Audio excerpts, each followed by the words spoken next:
Buongiorno ai nostri ascoltatori, oggi abbiamo come ospite Pippo Civati, consigliere regionale per la regione Lombardia in quota del Partito Democratico. Abbiamo appena terminato con Pippo un bellissimo incontro qui al nostro centro culturale Da Vinci e gli rubiamo ancora qualche minuto per concederci così un'intervista che ha un po' lo scopo di riassumere molto succintamente, perché proprio non abbiamo il tempo che avevamo prima durante l'incontro, alcuni concetti che sono stati espressi. In particolar modo la panoramica che ha fatto Pippo è stata quanto di più esauriente, però dovendo rivolgerci a un pubblico di ascoltatori di San Donato e San Donatese, vorrei soffermarmi su un paio di questioni che hai affrontato. Intanto mi permetto di darti del tu, ti considero mio coetaneo, per cui insomma è una cosa fattibile. In particolar modo Pippo, hai affrontato il problema della legalità, un problema che hai dichiarato ti sta molto a cuore. Legalità che pensavamo fosse un problema del sud, invece ci stiamo accorgendo di averlo in casa, di averlo nel nostro territorio. Sì, innanzitutto la legalità riguarda la politica, la sua organizzazione, il sistema di potere. C'è in molte regioni, mi pare che il Veneto assomigli molto alla Lombardia da questo punto di vista, ed è la necessità di intervenire sulla corruzione prima di tutto, sul contrasto alla criminalità organizzata e farlo diventare però un punto qualificante anche di come ci rappresentiamo noi, insomma, che la politica intervenga prima della magistratura per isolare anche chi purtroppo nel centro-sinistra, io sono meno, sono più di là che di qua, però insomma anche chi ha sbagliato nel centro-sinistra paghi il dovuto e soprattutto lasci la posizione che ha finché non sono ottenute le sue vicende giudiziarie. Sono storie che conosciamo in Veneto, cognome Brentan, Milano e Penati, c'è il caso Lusi, ci sono tante vicende e noi dobbiamo guardare prima di tutto in casa nostra, non solo prendercela con gli altri che sono un certo peggio. Ecco, è stato quindi uno scossone, parlando più del tuo territorio, tu facevi anche un riferimento al fatto che molti dei tuoi colleghi in Consiglio regionale stanno passando attraverso questo tsunami che li ha visti coinvolti in ambito della corruzione. Ecco, questo dal momento che la Lega è stata duramente colpita, la Lega ce l'abbiamo in casa noi, cosa implica questo per la Lega, per questa idea della durezza, della purezza che lo ha contraddistinta fino adesso? Ma che in realtà sono come tutti gli altri, direbbero gli antipolitici, come li chiamiamo noi, che in realtà non lo sono del tutto, che la Lega in realtà non ha fatto quello che avrebbe dovuto, non è riuscita a ottenere nessun risultato delle promesse di origine.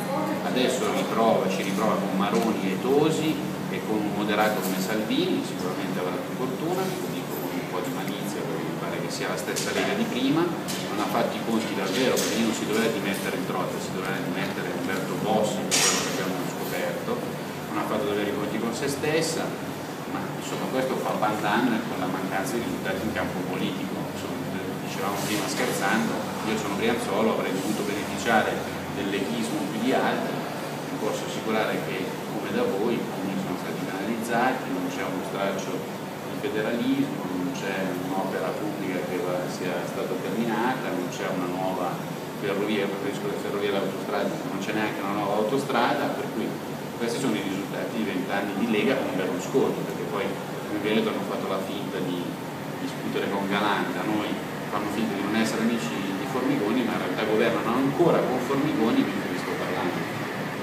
Questo è vero. Ecco, visto che hai fatto l'accenno a dei nomi, i nomi che adesso sono scelti insomma, dalla Lega, e sono tutto sommato persone piuttosto giovani, non alle prime esperienze politiche sicuramente, però anagraficamente giovani. Hai toccato prima durante l'incontro anche il problema dell'anzianità di una classe politica che in questo senso si coinvolge pienamente anche il nostro partito.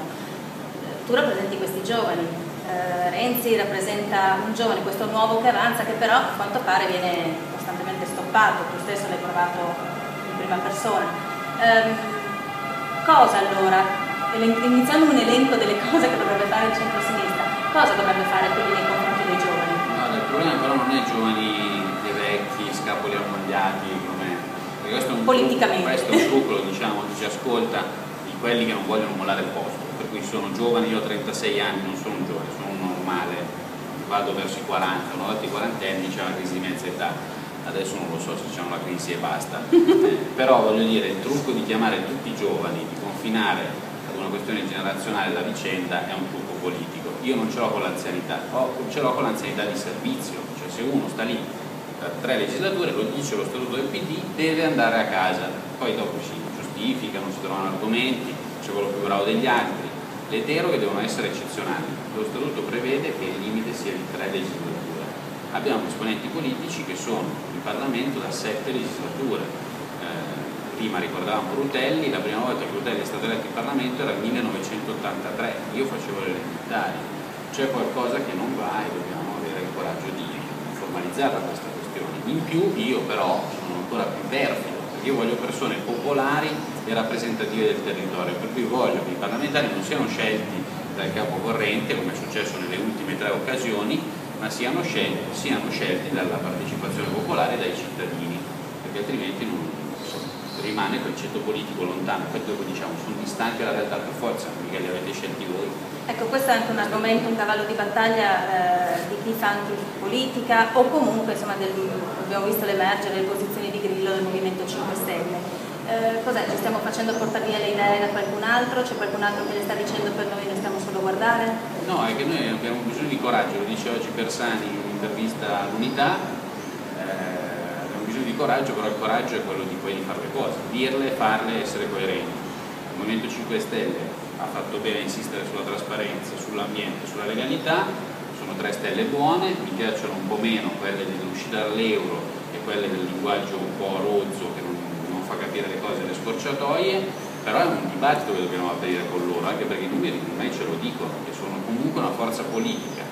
In più io aggiungerei con le 5 Stelle tutto il firmamento, proverei a disegnare le costellazioni, insomma unire i puntini in modo diverso rispetto al passato. Per questo io parlo anche di temi economici, parlo di patrimoniale, parlo di contratto unico alla Boeri, insomma un economista che leggiamo tutti i giorni, parlo di cose che mi sembrano mancare dalla prospettiva di governo del Movimento 5 Stelle. Non si può governare senza una proposta economica molto chiara, ma anche il PD deve fare uno sforzo in questo senso. Ecco, prima infatti durante l'incontro c'è stato un termine che hai voluto sottolineare, che, insomma, ti ha infervorato, che è proprio quello della patrimoniale, termine che è stato utilizzato durante tutta la campagna elettorale proprio dal Movimento 5 Stelle. Noi lo stiamo utilizzando meno, però è anche vero che per certi aspetti l'IMU stessa è una patrimoniale. Sì, solo che io ho un'idea di patrimoniale che paghino i ricchi, non i poveri.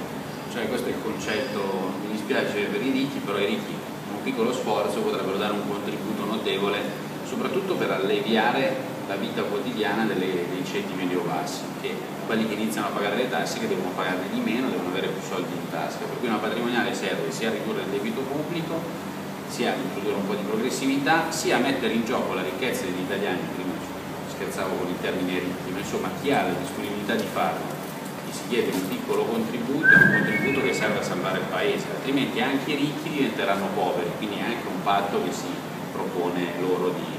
Del resto i miliardari l'anno scorso, tutti i miliardari di questo paese parlavano della patrimoniale, poi hanno smesso magicamente, perché coperti ancora una volta una forza politica che si chiama PDL, destinata all'estinzione nelle prossime settimane, questa forza politica che ha chiesto a molti di non mettere la patrimoniale se non sulle case, che però bisogna mettercela bene perché rischi di ammazzare la vecchietta, il giovane che magari ha un appartamento di famiglia, cioè cerchiamo di fare le cose serie. Io me la prendo con quelli che hanno tanto patrimonio immobiliare, tanta ricchezza anche in termini di titoli, tanta ricchezza proprio dal punto di vista economico, dal punto corrente. Bisogna fare uno sforzo, altrimenti questo paese non passa l'estate. Io lo dico così, lo dico a Sandro no, però insomma bisogna trovare i soldi. Cioè, abbiamo un sistema delle banche sotto stress, molti dei paschi siano una vicenda difficile, abbiamo visto quanto sia complicato finanziare le banche per finanziare il debito, insomma non usciamo da un circolo vizioso. C'è un modo, è un modo che voglia passare le tasse a chi lavora e a chi produce, che magari sono anche proprietari di qualcosa, e invece tassare i patrimoni. Secondo me questa è una cosa che si può fare velocemente. Ecco, un'altra questione che hai toccato, che voglio, prima di lasciarti andare, voglio affrontare in quanto donna, è una questione che mi sembra ti stia molto a cuore, è proprio quello del ruolo delle donne in politica. Ecco, prima accennavi molto a favore alle quote rosa. Io come donna ti dico sì, sicuramente questo ci tutela, insomma è triste però essere tutelati da una norma, sarebbe stato più auspicabile che la cosa venisse in modo del tutto spontaneo e naturale, in particolar modo in un partito come il nostro. Come mai è ancora tabù? Non è che è tabù, è che sono tutti uomini, è così, funziona così, la politica stessa è concepita da sempre in questo paese, che è un paese molto maschilista, come un'attività per l'uomo. Le donne stesse avevano fatica a votare le donne, no? Vecchia battaglia femminista degli anni 70, invece bisogna, le quote servono, sono le cose transitorie di un paese poco civile sull'argomento, quindi servono per introdurre un concetto, però insomma, deve essere poi maturata, la quota rosa ci deve essere anche sui contenuti, sui punti di vista, sul peso da dare alle cose. Quant'è il carico familiare per una donna e per un uomo? Quant'è il carico di un figlio per una donna e per un uomo? Abbiamo visto che una donna ministro finalmente ha introdotto 3-4 giorni di congedo parentale obbligatorio per gli uomini, cioè praticamente un fine settimana. Mi sembra veramente una norma che bisogna rilanciare, bisogna fare in modo che ci siano servizi per l'infanzia e che gli uomini stessi del lavoro culturale da fare comincino a occuparsi dei loro bambini, della loro casa, insomma, per liberare quella famosa risorsa che varrà per tanti punti di PIL che è rappresentata dalla popolazione femminile. Insomma, mi sembra una cosa impossibile da fare e mi pare che l'Italia, come sui diritti civili, come sulle questioni che consideriamo eticamente sensibili, dovrebbe dare battere un colpo nel più piccolo libro scritto. Eccola, intanto speriamo che ci sia una risposta a questo colpo, se non lo batte l'Italia lo batteremo noi. Ma però immaginati una bella candidata donna alle primarie, un board, come si suol dire, un gruppo dirigente di donne che poi sono meno corrotte, sono meno compromesse, magari hanno anche un modo di raccontare le cose un po' meno politicista, con quei termini strani che non si capisce cosa parliamo, secondo me vinciamo con le donne. Magari senza attingere le risorse delle oggettine. Ecco, senza giocare a quell'equivoco che è stato voluto perché le donne, che quel gioco sul corpo della donna è diventato un fatto non solo politico in termini metaforici, ma è diventato una consigliera regionale fisicamente. Ecco, per quanto possiamo concordare sul fatto che senza la t-shirt sia più bella, preferisco tenere il dolce vita. Anche la dolce vita. Anche la dolce vita. Bene, io ringrazio Pippo Civati per la disponibilità che ci ha dato, invito ovviamente tutti i nostri ascoltatori a leggere appunto il suo ultimo libro, Le 10 cose che la sinistra dovrebbe fare per salvare l'Italia, e diamo appuntamento, vista insomma la piacevole esperienza di aver avuto il nostro ospite, speriamo di ritrovarci presto. Arrivederci.